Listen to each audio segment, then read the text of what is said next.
Hello, friends. If you're like me, you have been busy and maybe stressed. You don't have a lot of time.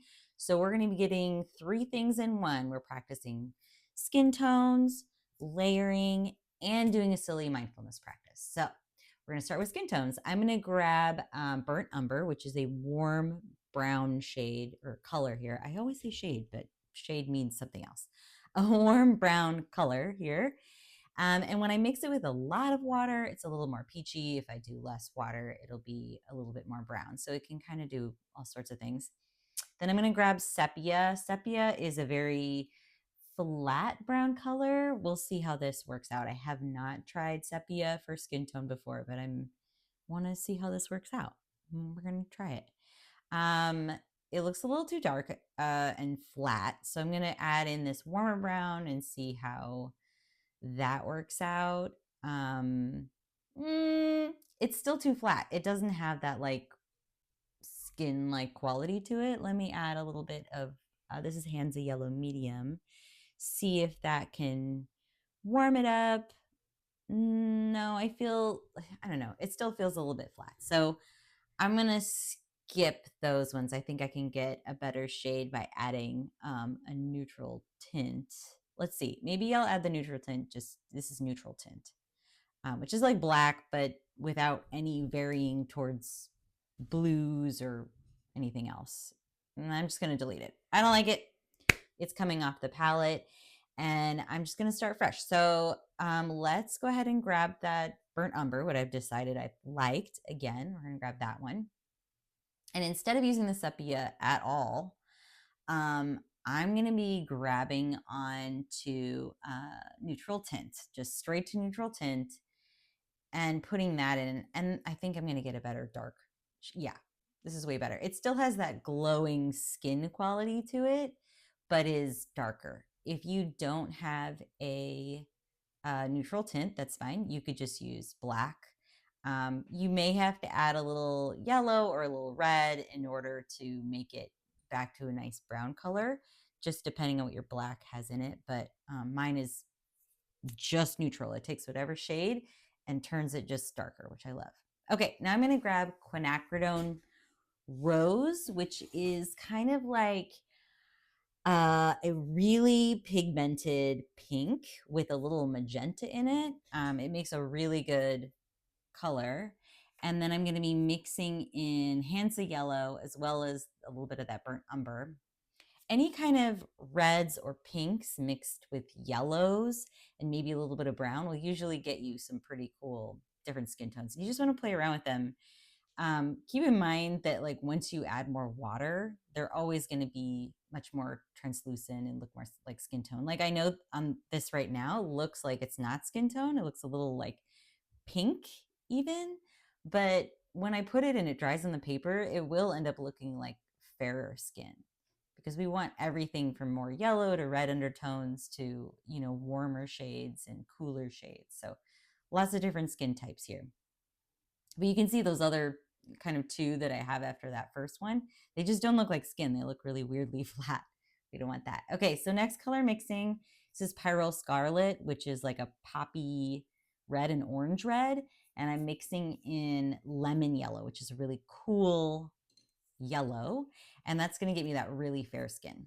And then I like to make little paper with all of my recipes and I put it in my book. I'm lefty. Let me spin this and get that spiral out of the way. And I'm just going to write down the recipes that I have, like the color mixing that I did in order to get those shades. So in case I want to either make those shades another time, or if I run out while I'm making this art itself, I remember what that color mix was because I'm forgetful and sometimes I want to remember what's what. And then I just glue it either onto the back of the artwork itself, or I put it more on the front of the book, either in the pocket or just kind of taped to the cardboardy part.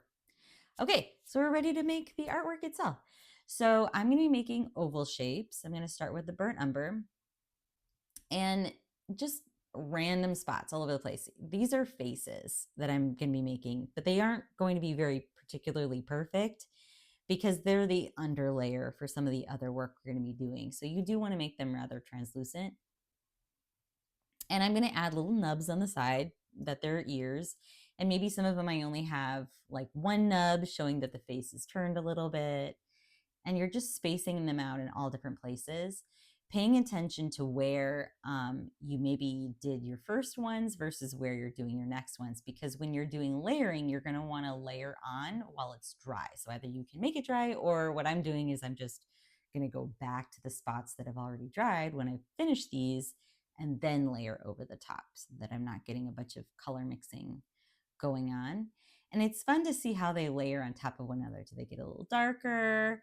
Do they get a little more pink, a little bit more yellow? How is that going to move? So right now I'm just filling in a lot of the blank spaces, and then I'm going to start to overlap. That was, I think, maybe one of the first ones I did. So I'm ready to overlap there. And you just want to imagine like the full spectrum of, well, maybe not the full spectrum here, obviously it's pretty medium, but we're going with like a varying amount of colors here. And you can, I made 4 just to keep it easy for myself. You can make a million different skin tones. Just even thinking about, you know, what you want it to look like. And these ones are nice and reddy pink, like little, maybe people, little burnt people.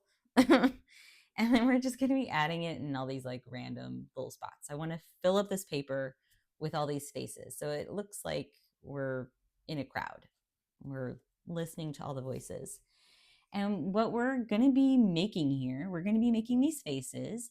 And then when this dries, we're going to be doing pen work over the top with little speech bubbles. And then throughout the week, we're just going to be paying attention to our surroundings. I don't know about you, but sometimes when I'm out and about, I'm looking at my phone or I'm just in my head and I'm not really fully present in the place that I'm at. And when I have been before fully present, the things that you get to hear that are happening around you, whether it's like little kids saying it or friends chatting and saying, they're great. It's so funny to listen to what everyone's saying. I mean, not like sticking your nose up in stuff, but if they're like being loud and standing in line or whatever, I mean, I could definitely say on hikes or gatherings with friends, I'm sure I've said all sorts of things that people heard that were real interesting. And we're going to be recording those, not recording those. We're going to be listening with our, not with our phones, but with our ears. And then we're going to be writing little tidbits down that we heard, whether it be like silly things kids said or whatever that we just thought was funny. And then we're going to be, when we come back to a time when we come back to our art journal, we're going to be able to put all that into this throughout the week. So it just becomes this fun thing you can come back to throughout the week and put little silly tidbits. If you want, I'm going to go ahead and make these little speech bubbles, which is really just ovals with a two sides of a triangle, not the third side on it. And I'm just kind of covering the page. Make sure that your watercolor is dry though before you do these. Do the like finger test them all out, because otherwise you're going to have bleeding pen all over the place and that's not nearly as fun. And I'm just angling them all over the place in different positions. And if you want to have larger speech bubbles, like let's say you're getting full, conversations, you want to make all big notes, you can definitely do that. But I'm thinking of just like tiny little tidbits that I'm going to hear and I'm going to fill in. And you're just doing random bubbles. These do not have to be perfect by any means.